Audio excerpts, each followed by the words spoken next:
Palomar telescope. Yes, that's why I'm so crazy. Okay. Well, good evening, everyone. Not working. Turn it on. Good evening, everyone. Good evening, everyone. Good evening. Hello, everyone. Okay, can you hear me? Yes. Can you hear me back there? No. Louder. Yeah, keep it up. Louder. Louder. Can you hear me now? Yes. Okay. Would you work for Verizon? Yeah. So welcome, everyone. We're glad to see you back with us again this Monday. And next week, you're going to be listening to Dale Garcia. 2 weeks from now, never mind. Next week, you're going to be hearing from Michelle, who does Edna Swanigan, and she does it quite well. She's quite interesting lady. The week after that is Dale Garcia, talking about the Palomar telescope. Got that right. And things that fall from the And sky. things that fall from the sky. So you don't want to miss that. So this evening, you're going to meet Jean Bethell. I want to tell you a little bit about Julie Gilbart before I tell you about Jean Bethell.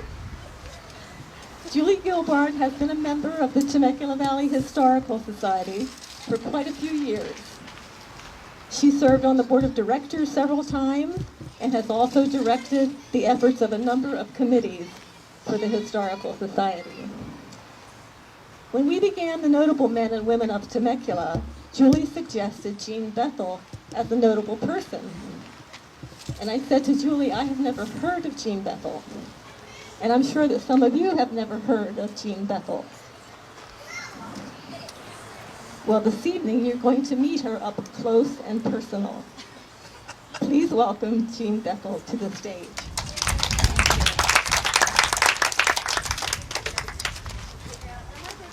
Yeah, I'll have to adjust the volume because it'll be too loud. We'll get it going.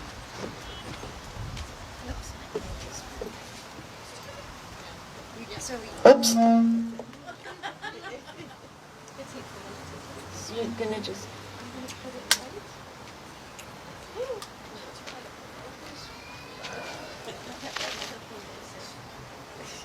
I don't want him getting fresh. It's very hard to do because Is it?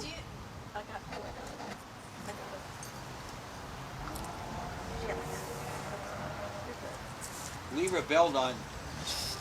All right, now test it. Testing, testing. Is it too loud? Good? All right. Okay.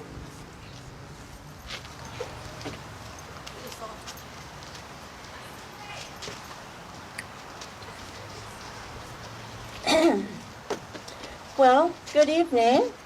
My name is Jean Bethell, as you heard, and you may not be familiar with my name, but you would be familiar with another name, Erle Stanley Gardner, the creator of Perry Mason.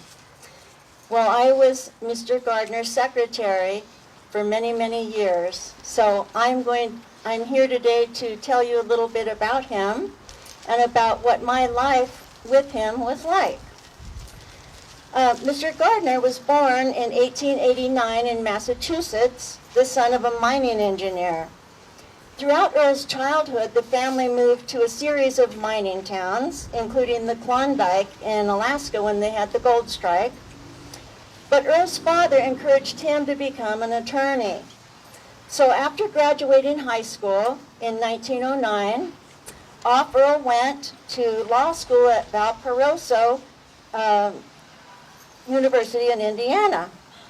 Unfortunately, he was only there for 2 weeks before he was expelled for organizing boxing matches, gambling, and other activities that were illegal.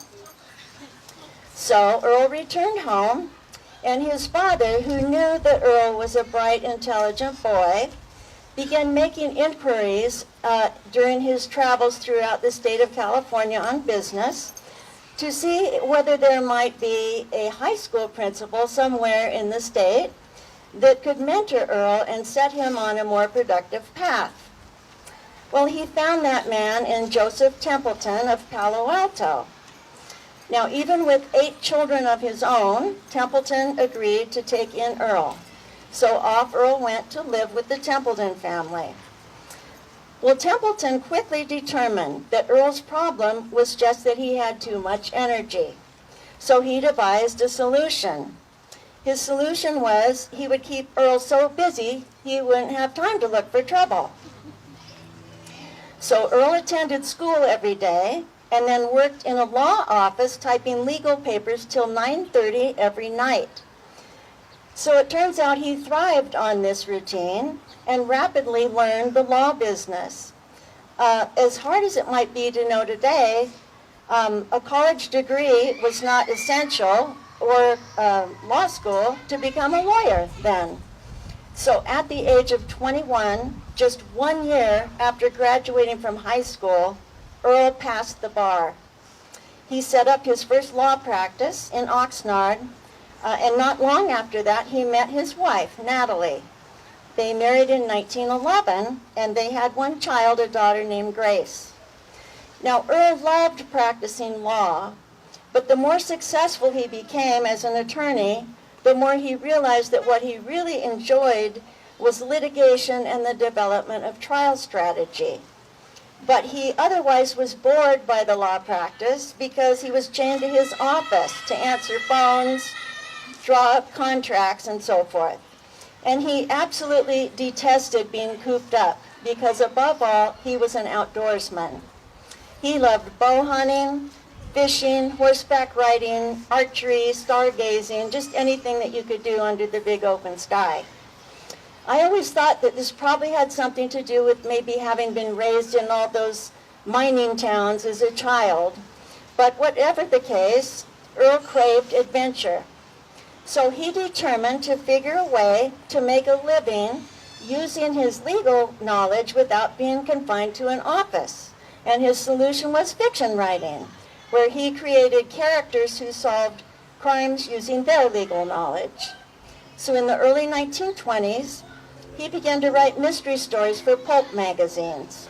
He sold the first one in 1921 to a magazine called Breezy Stories, and he was paid $15.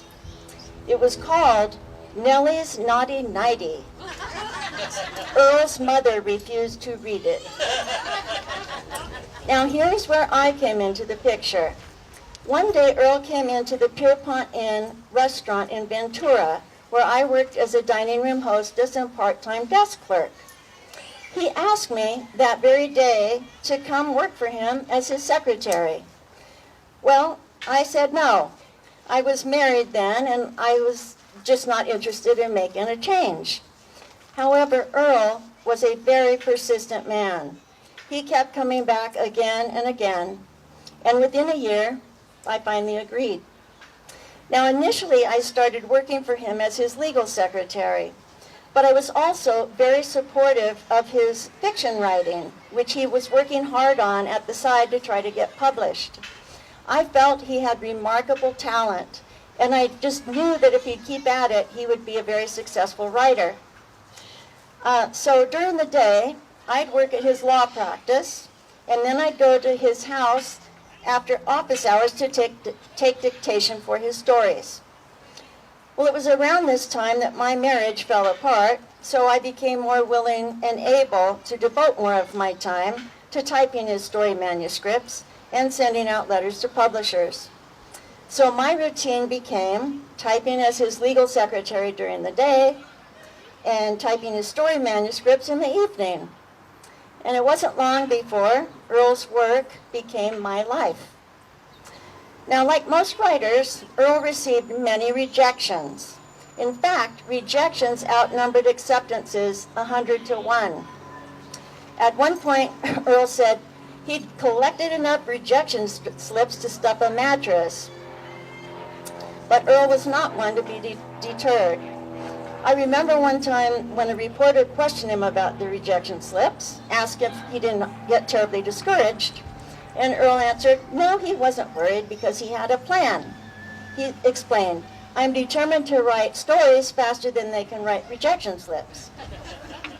The fact is, in his first year of writing, 1921, Erle earned only $974. That was less than what he made in a month as an attorney. But you see, nothing was going to stop him. He was driven, because writing was his means to finance the life of adventure that he wanted.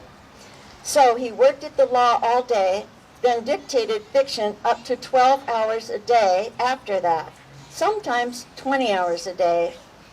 He slept very little. He had an astonishing energy. You know, most authors take at least a year to write a book, but Erle could dictate a complete book from start to finish in 3 days. Just think about that. It's pretty extraordinary. He set himself a goal of dictating 100,000 words a month. And 1 month, he dictated 224,000 words. Well, that really paid off, because that was the month that he wrote The Case of the Velvet Claws, his first Perry Mason novel. The year was 1933, the height of the Great Depression. But for Erle, that's when things really took off. So at the age of 45, after being a criminal defense attorney for 25 years, Erle closed his law practice. Now, by this point, you should know that Erle and his wife had been leading separate lives for years. The truth was they never really had been a good match. She loved the city life, while he loved the great outdoors. So they came to an official agreement in 1935. She would continue to live in San Francisco, raising their daughter Grace, and enjoying the life of a socialite. And he would live in Southern California, traveling and enjoying the outdoors. And it worked for both of them. Well, in the 1940s, Erle began writing radio scripts of his stories in addition to just books. So he really needed more help to manage things, because in addition to his prodigious writing, he had also bought a large ranch in Temecula in 1938, which I'll tell you a little bit more later. So at that time, he contacted a Wyoming cowboy that he had met up there on a hunting expedition, and he finagled him into coming down here and taking over the management of the ranch. I think you may have heard of this man. His name was Sam Hicks, the same one who we have the community park named after. Sam was a soft-spoken, lean and rangy Gary Cooper type. He'd been brought up on his family's ranch in Wyoming. He'd wrangled horses and ridden broncs in his youth. He turned out to be everything Erle would have liked to have been in his youth, and what he would have liked in a son. He had a strong and gentle spirit. He was extremely efficient, and he soon became an integral part of the ranch and one of Erle's closest friends. Well, in 1957, things really went into high gear at the ranch when the Perry Mason TV series was created. When it premiered on CBS with The Case of the Restless Redhead, Variety magazine predicted the show had little chance of success, noting that it was going up against the very popular Perry Como show. But with handsome Canadian actor Raymond Burr in the iconic title role, by the end of the second season, it was Perry Como who was looking for a new time slot. By the way, you might be interested to know that Raymond Burr had originally been asked to audition for the role of the DA, Hamilton Burger, because one of the show's two producers remembered him from a portrayal of a district attorney in an Oscar-winning movie. Burr agreed to do that, but only on the condition that he could also test for the part of Perry Mason. Well, on the day that he read for that part, Erle happened to be on the set. And upon hearing him, he announced, "That's Perry Mason." And the rest is history. By 1960, Perry Mason was number 10 in the Nielsen ratings, despite going head-to-head with a new show NBC had introduced, Bonanza. And Raymond Burr won the Emmy for Best Actor in 1959 and 1961, and he continued in the role for 9 seasons. Many unknown actors on the show went on to greater fame. They were unknown then. Among them were Barbara Eden, Burt Reynolds, Robert Redford, Angie Dickinson, Leonard Nimoy, Ryan O'Neal, and Cloris Leachman, to name just a few. Now at this point, Erle realized that he needed more secretarial help at the ranch. So he hired my two sisters, Peggy and Honey, and eventually 4 other women from the local area. Together, the 7 of us became a team. We were really like a family. And that was because of Erle and the kind of man that he was. And what I don't think many people know about him, and what I want you to know, is that he was an extremely kind man. Yes, he was very driven, and at times he could be temperamental and demanding, but he truly had a good heart. You see, many of the women that came to Erle for a job were down on their luck. Some of them were in truly desperate life situations. For example, one of Erle's girls, as we came to be called, was Mildred Stiles. Now, Mildred had moved to the area from Iowa to escape not just the icy winters, but a bad marriage and the tragedy of having lost her 5-year-old son. She had no work skills or work experience and 2 other children to support, so she had decided her only option was to drive up to the local author's ranch and ask him for a job.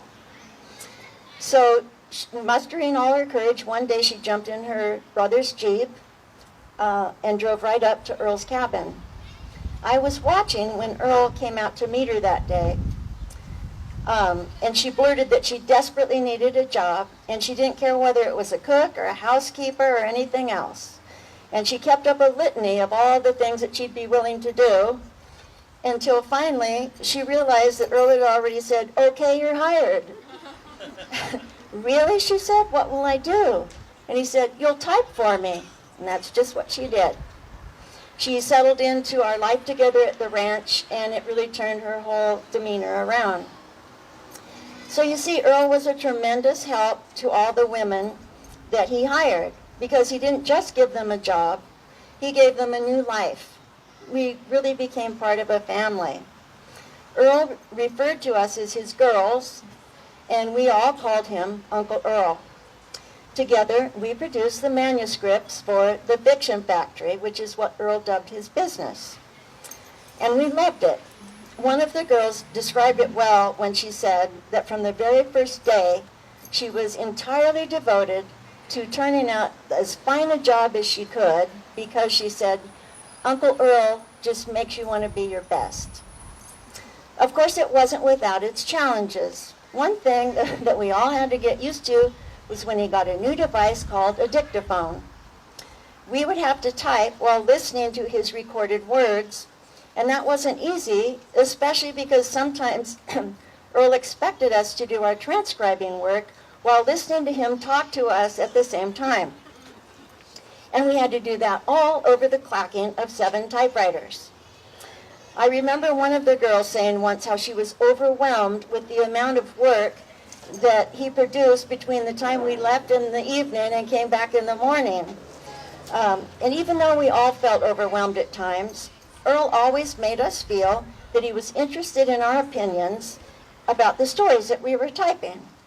He always asked us to make notes of anything that we wondered about. And in one of the more interesting parts of our job, sometimes we play acted. For example, Erle would have us lie on the floor to see if a corpse's limbs could be realistically outstretched in the way that he had described in the book. It was a rarefied life, and we were all devoted to Uncle Erle. Now, it's interesting to know how Erle came to acquire the ranch in Temecula. The fact is, if it weren't for Erle's German Shepherd, Rip, we never would have even stopped in Temecula. But our entourage was traveling through one day when Rip just hopped down from the camper wagon and ran off. And he wouldn't come when Erle called him, so Erle had to get down and go after him. That is when Erle noticed how fresh the air smelled, how pastoral it was. And it seemed like a good place to camp for the night, so we did. Well, that one night turned into 30 nights. And Erle had time to really reflect on the area. It was peaceful, and he liked the surrounding countryside. It was close to a river, the mountains, the desert, and not too far from the ocean, all of which Erle loved. So when a 1,000-acre property came up on the market a few months later, Erle bought what eventually became Rancho Paisano. It's always amusing for me to remember that at that time, he was determined not to be tied down to a home because he liked open spaces. So he bought the ranch with the idea it was simply going to serve as a place to park the trailers for the occasional stopover. However, Erle decided the rancho needed a shower laundry. Then he needed a storage room for his books and papers. Then an office. Then another office for the secretaries, and so it grew.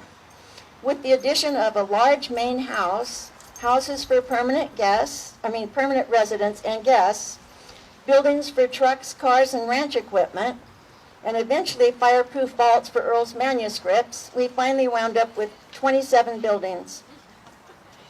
Now, I lived on the ranch full time.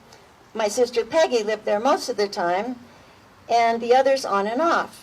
Over time, there were other secretaries hired too on a revolving basis as the workload required.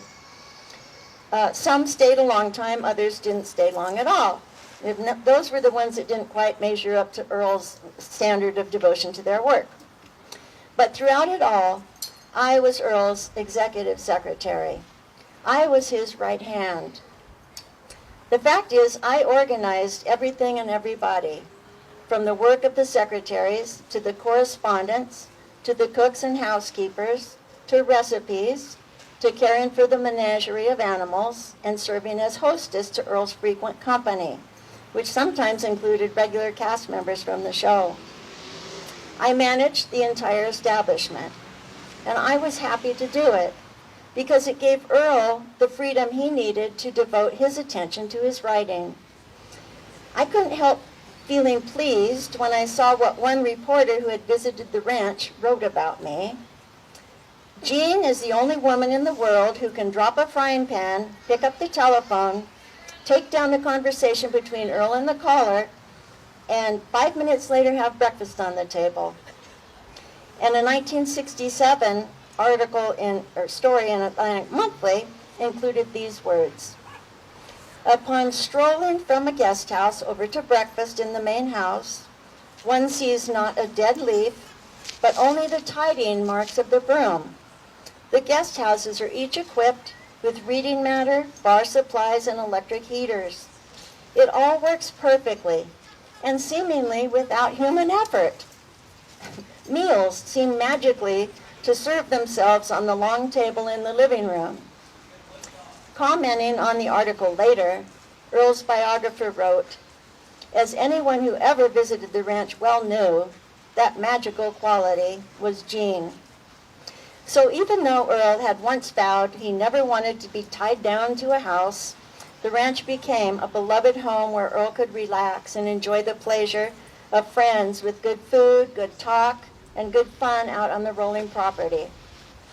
Erle revealed that he himself knew he had created something special there when a Chinese friend asked him what he would like to be in his next life. Erle promptly replied, "I'd like to be a guest on Erle Stanley Gardner's ranch." Now, as I mentioned, Erle was a vagabond, and early on he had bought a camper wagon and traveled to favorite places like Baja, the High Sierras, and Canada. But when Perry Mason really took off, he acquired the resources to indulge his love of travel as never before. So he began doing so extensively, always with a host of friends, his beloved dogs, Sam and me. Because Erle felt the need to write whenever or wherever inspiration struck, he needed me as his working secretary all the time. And I was happy to oblige. And as time went on, with me always by his side, I'm sure it's not hard for you to understand that the lines between work and play became blurred. I was Erle's friend, confidential secretary, rooting section, and buffer between him and the world. I was quite simply Erle's companion in life. Well, people being what they are, there began to be speculation. Erle was often asked whether Perry Mason was patterned after himself and whether Della Street was patterned after me. Literary critics would often say, "Erle, we can't help noticing that at the end of every episode of the show, Perry and Della always seem to end up some restaurant somewhere having dinner together. Is there some hanky-panky going on between them?" Well, Erle knew that what they were really asking about was his relationship with me. So he answered, "Well, now that all depends on how you define hanky and how you define panky." The fact is, we were always together. We were ideal companions. I enjoyed camp life and traveling every bit as much as Erle did. He enjoyed introducing me to the things he loved, such as fishing, hunting, and archery, and his interests became my interests. In fact, I held trophies from my shooting, and Erle and I were both featured on the front cover of Archery magazine on March 1949. Well, in 1996, the last Perry Mason show was broadcast. And just 2 years later, in 1968, Erle's wife passed away. Though they had lived separate lives, they had never divorced. He had supported Natalie and Grace all their lives in San Francisco. But within 3 months of Natalie's death, Erle married me. By that time, I had been his secretary and friend for 40 years. He continued to write novels with me at his side, and we were extremely happy. But our marriage was sadly short-lived, as Erle passed away from cancer 2 years later in 1970. By that time, he had written 147 books, including 82 Perry Mason mysteries, which had sold more than 170 million copies in the United States alone. In the mid-1950s, Perry Mason novels sold 20,000 copies a day in the United States. They had also been translated into 137 languages, including Russian, Japanese, Hebrew, and Croatian, which established him at that time as the best-selling American author of all time. There's no doubt that the characters who visited millions of Americans' homes each week on TV for 9 years had become some of the most well-remembered in fiction. Lawyer Perry Mason, his loyal secretary Della, ace private investigator Paul Drake, and last but not least, beleaguered district attorney Hamilton Berger, who surely had the worst one-loss record in the history of jurisprudence. There's also no doubt that Erle's writing touched a lot of people, including a number of high-profile people. In the 1987 book, The Perry Mason TV Show book, the authors revealed that when Albert Einstein died, a Perry Mason book was at his bedside.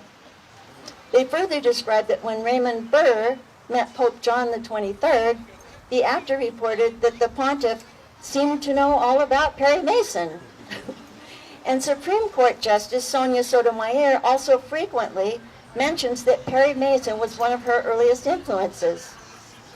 Erle once wrote to his publisher, "I want to make my hero a fighter, not by having him be ruthless to underlings or women, but by creating a character who with infinite patience jockeys his enemies into a position where he can deliver one good knockout punch." One thing about which I have no doubt is that Perry Mason was Erle's alter ego. I know for a fact that some of the flamboyant trial tactics employed by Perry Mason on TV were actually used by Erle in his own courtroom.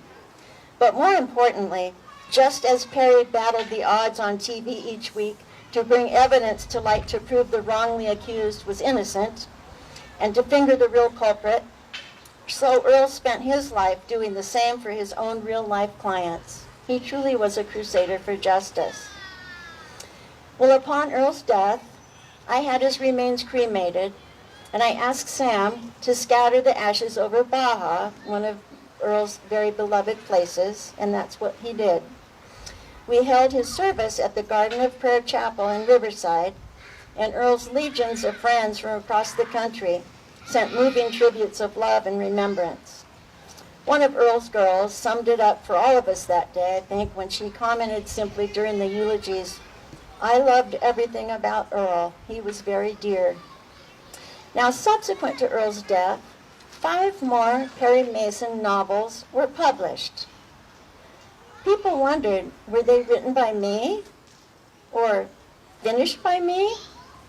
Well, unlike Perry Mason's stories, that is one mystery that will never be solved. Thank you.